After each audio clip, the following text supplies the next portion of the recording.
Başladı.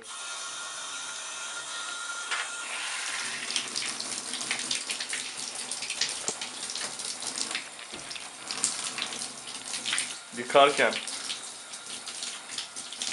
İnşallah su kaçmaz. bir şey olmaz ya. İnşallah. Hadi kapat. Dur. Çalıştır da bir çalıştığını gösterelim. Bir saniye. Oo, devam.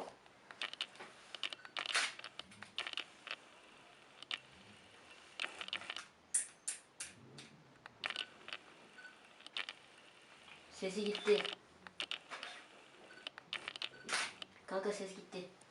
Hangi ses? Benim ses gitti.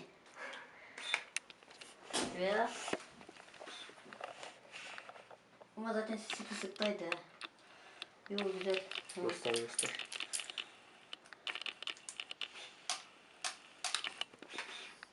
Oğlum nasıl bir ışık bu? Netleyemiyorum makine.